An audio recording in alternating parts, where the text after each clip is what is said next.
कल की ताशिका में हमने देखा है कि डॉक्टर साहब भी अजीब है। इस एकांकी में जो डॉक्टर साहब है अपना व्यवसाय बड़े ही ईमानदारी से करते हैं।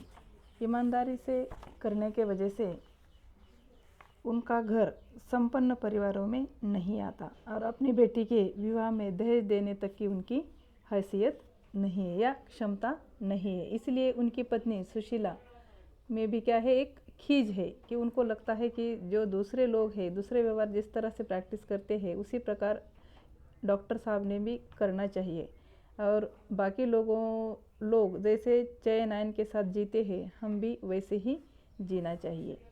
फिर यहाँ तक हमने कल देख लिया था। आज हम देखते हैं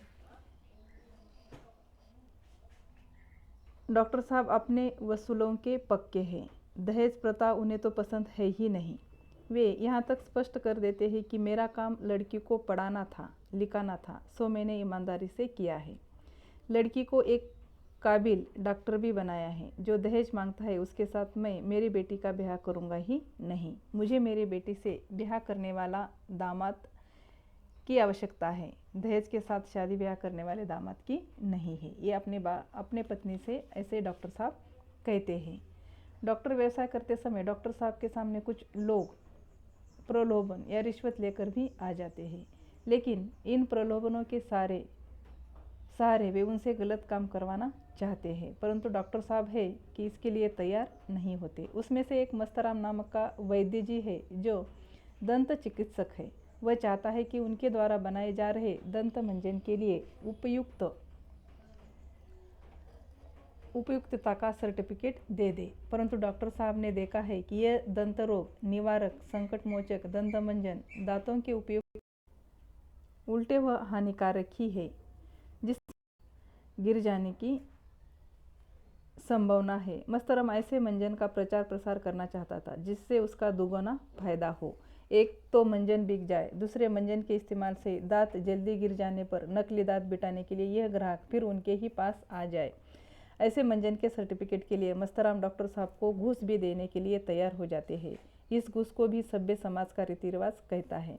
मस्तराम के ही शब्दों में लेखिका कहती है, राम राम, ये घूस थोड़ा ही है, यह तो आपके अमूल्य हस्ताक्षरों के दाम है। डॉक्टर साहब, आजकल जिन लोगों के दिमाग में ज्ञान विज्ञान के कीटाणुओं के बजाय असत्य, अन्याय, बेईमानी, घूसखोरी,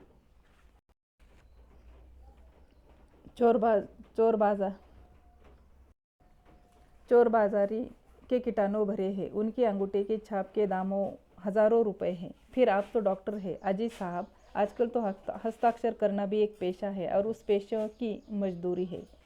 डॉक्टर साहब की बेटी को इस बात से आश्चर्य होता है और उसको लगता है कि हस्ताक्षर भी बेचे जाते हैं।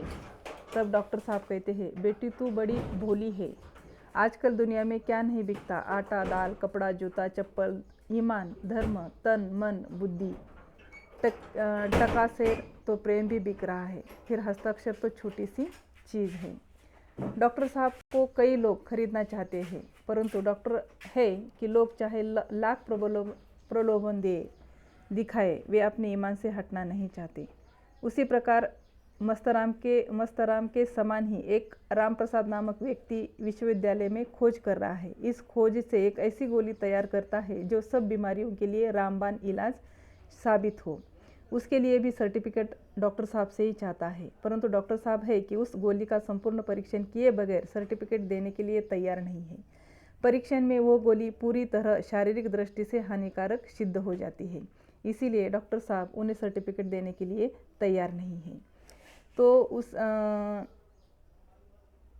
तैयार नहीं है, फिर भी वो राम प्रसाद चाहता है कि डॉक्टर साहब, एक आप ही है जिन्होंने मेरा मतलब रामबन गोली की माधुरी को और गुणों को पहचाना है। खांसी हो, जुकाम हो, पेट दर्द, कर्ण दर्द, नासिका दर्द, शीश दर्द, नेत्र रोग, शक्कर रोग, पूड़ी कचौड़ी रोग, लट्टू पेड़ा रोग, सबका इलाज एक मरण बाण गोली है। पत्नी से झगड़ा हो, प्रेम की पीड़ा हो, भाई से मुकदमा हो, सबका इलाज रामबाण गोली है। मकान वाला हिसाब मांगने आए तो उसे गोली दो, दूध वाला हिसाब लेने आए तो उसे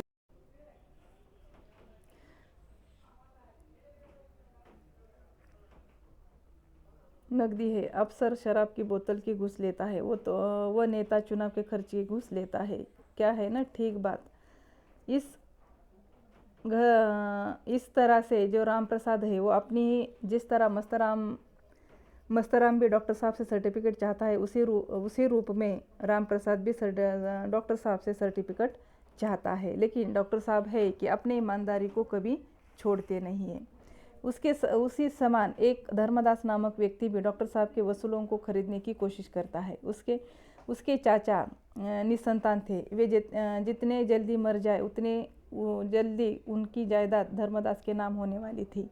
इसीलिए धर्मदास चाहता था कि डॉक्टर साहब से उनको एक इंजेक्शन लगवा ले और इंजेक्शन से तुरंत वो मर जाए और उनकी पूरी संपत्ति उन्हें मिल जाए। लेकिन डॉक्टर साहब है कि किसी भी कीमत पर अपने पेशे को बेचना नहीं चाहते या कोई बेईमानी नहीं करना चाहते।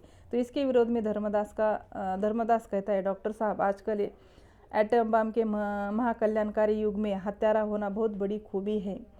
जो अपनी मशीन गन से जितनी अधिक निहत्ती और निर्दोष जनता को भून डाले वह उतना ही बड़ा अफसर है। और जो राष्ट्र जितना बड़ा बम फेंक कर जितनी बड़ी से बड़ी सुख चैन की बस्ती को नष्ट करके मुट्ठी भर राख की ढेर बना दे वह उतना ही महान राष्ट्र है। डॉक्टर साहब मेरा काम तो हो ही जाएगा, पर आप पर बड़ी दया आती है। आप कभी भी उन्नति नहीं कर पाएंगे, बड़े अफसोस की बात है। अच्छा नमस्ते।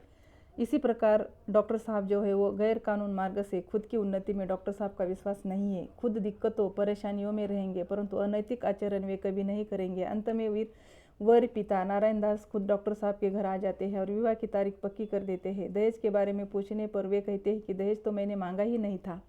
यहाँ बड़ी नाटकीय स्थिति निर्माण हो जाती है जिसके कारण इनके घर का वातावरण आतंकित हो गया था। वह दहेज तो उन्होंने नहीं मांगा था। किसी रॉन्ग नंबर से टेलीफोन पर हुई बात को सुशीला ने सुना था और बगैर किसी शिनाख्त के उसने इस बात पर ही विश्वास किया जिससे इनके घर का पूरा वातावरण आतंकित हो गया। बिना दहेज के शादी की बात सुनकर सभी हर्षोल्लास हो जाती है। और इसी प्रकार यहाँ पर ये एकांकी समाप्त हो जाती है। यहाँ पर राम बख्शी जी ने एक व्यंग्यात्मक रूप से समाज में वर्तमान समय में जो चल रही स्थिति है, रिश्वत हो, भ्रष्टाचार हो, दहेज प्रथा हो, उसके ऊपर क्या कहे एक बड़ा सा तमाचा मार दिया है। यही एकांकी यही समाप्त हो जाती है। धन्यवाद।